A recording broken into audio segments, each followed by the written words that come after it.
Les populations de Koko sont en joie. Ce village, dans le nord du pays, dans la sous-préfecture de Kano-Ruba, est désormais connecté au réseau électrique national.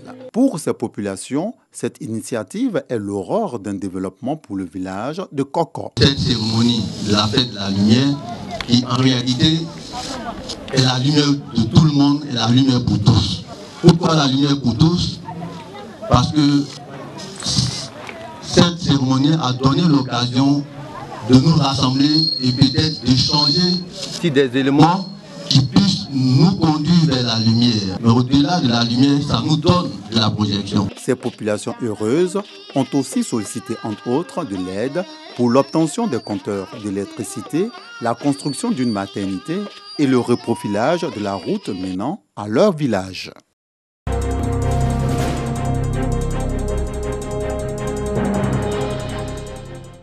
Après Aboisseau, Dalewa et Bondoukou, c'est au tour de Boaké de se voir doté d'un point focal Sogossi.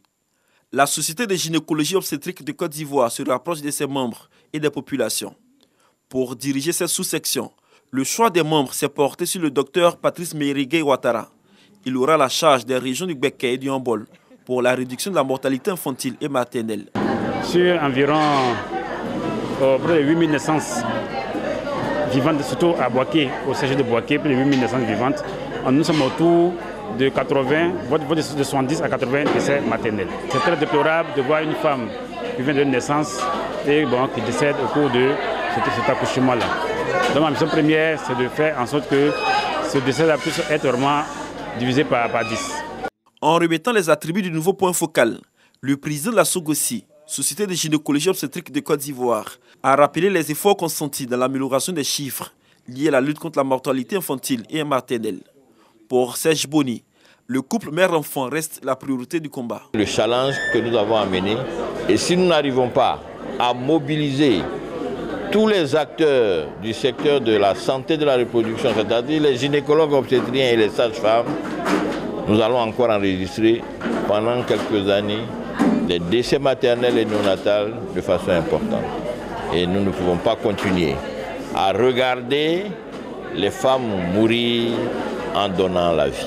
La Société de gynécologie obstétrique de Côte d'Ivoire regroupe 400 gynécologues obstétriciens soutenus par 3000 sages-femmes, tous déterminés à accompagner les femmes et les enfants pour leur bien-être.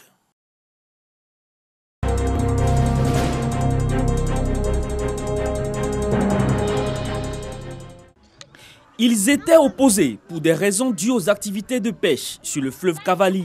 Blieron, village situé dans le département de Tabou en Côte d'Ivoire, et le village Kabraken au Libéria renouent avec la paix. Cette cohésion sociale est le fruit de plusieurs tentatives de médiation engagées par l'organisation humanitaire Partage. Cette initiative vise à promouvoir le vivre ensemble et renforcer les liens d'amitié entre les populations des deux villages frontaliers. Le point clé, c'est que nous visons la cohésion sociale entre les communautés parce que nous savons que nos deux populations, que ce soit en Côte d'Ivoire ou au Libéria, ont vécu la guerre. Et s'il n'y a pas de cohésion sociale, il n'y a pas de cohabitation pacifique, alors les projets de développement ne pourront pas vraiment voir le jour et les peuples vont encore revivre les mêmes souffrances qu'elles ont vécues dans le passé. Alors donc nous souhaitons, à travers cette sensibilisation, montrer aux populations qu'on peut être de diverses nationalités, mais avoir le même langage pour pérenniser la paix, qui est vraiment une denrée rare dans nos régions. Rencontre marquée également par des messages de paix, de réconciliation et de cohésion sociale qui traduisent la volonté des jeunes, des femmes et des chefs traditionnels à œuvrer pour le bon voisinage. Financé par le Fonds des Nations Unies pour la consolidation de la paix en partenariat avec l'Organisation internationale pour les migrants, cette rencontre communautaire s'inscrit dans le cadre d'appui au projet à l'engagement transfrontalier entre la Côte d'Ivoire et le Libéria.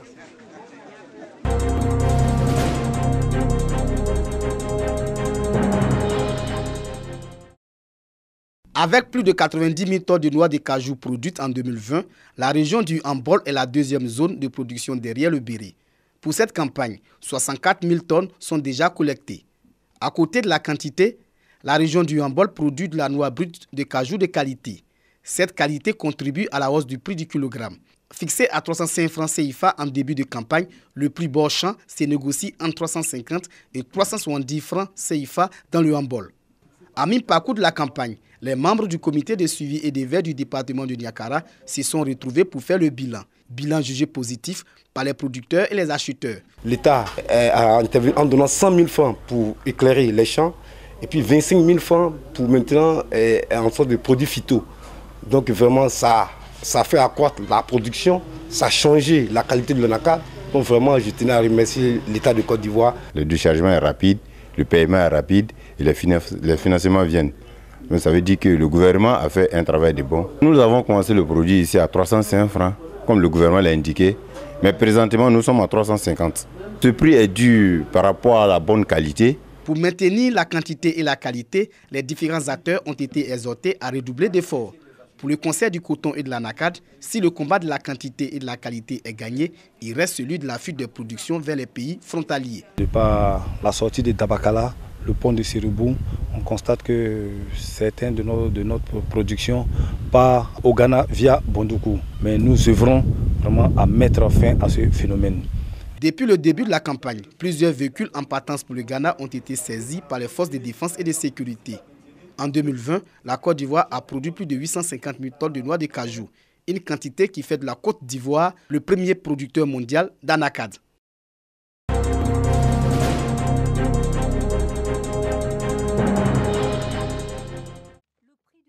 Les producteurs de cacao et de café de la zone d'Aprompro-Afewa, village situé à 60 km sur l'axe Abengourou-Bétier, peuvent désormais bénéficier d'une formation sur les bonnes pratiques culturelles et aussi avoir accès aux intrants de qualité et à moindre coût. Un centre de services agricoles vient d'être ouvert dans la localité. Ce centre est mis en place pour pallier à des difficultés que nous vivons dans le milieu rural, à promouvoir la diversification agricole, pour promouvoir l'élevage au sein de la coopérative, et ce centre aussi va apporter aussi l'innovation à la production de l'agriculture bio. Bâti sur une superficie de 600 m², le centre des services agricoles d'Aprompro-Afewa comprend 2 salles d'exposition, 3 bureaux, une infirmerie vétérinaire, une pharmacie vétérinaire et 4 maisons de stockage des intrants agricoles. La construction a été possible grâce à une subvention de 15 millions de francs CFA du projet américain Maximiser les opportunités des activités liées au cacao MOCA. Le projet MOCA est l'un des fruits de l'étroite collaboration entre les gouvernements des États-Unis d'Amérique et de la Côte d'Ivoire. MOCA contribue aux efforts des États partenaires pour la promotion d'une croissance économique diversifiée dans ce beau pays qu'est la Côte d'Ivoire.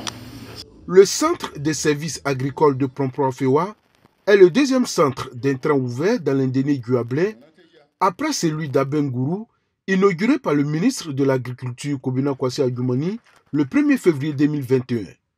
Le projet MOCA prévoit l'ouverture de 4 centres de services agricoles en Côte d'Ivoire. Il est financé par le ministère de l'Agriculture des États-Unis à hauteur de 8 milliards de francs CFA dans le cadre du programme Food for Progress.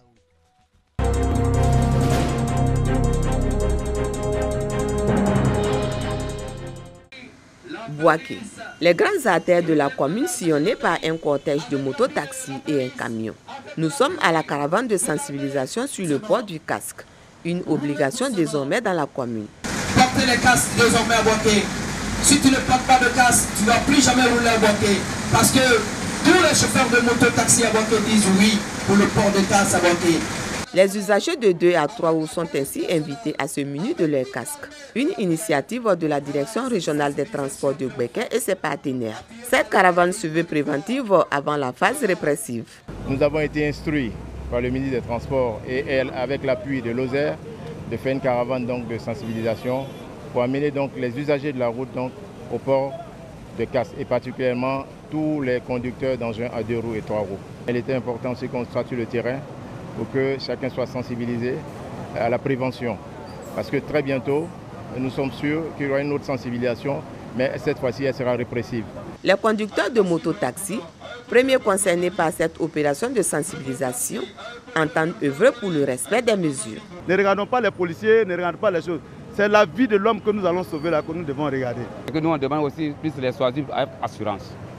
C'est ce qu'on voulait d'abord. Après, maintenant, on va aller avec les permis. Je pense qu'il y a beaucoup qui ont permis. Les autorités en charge des transports interpellent également les clients à s'impliquer dans la sensibilisation sur le port du casque afin de sauver des vies.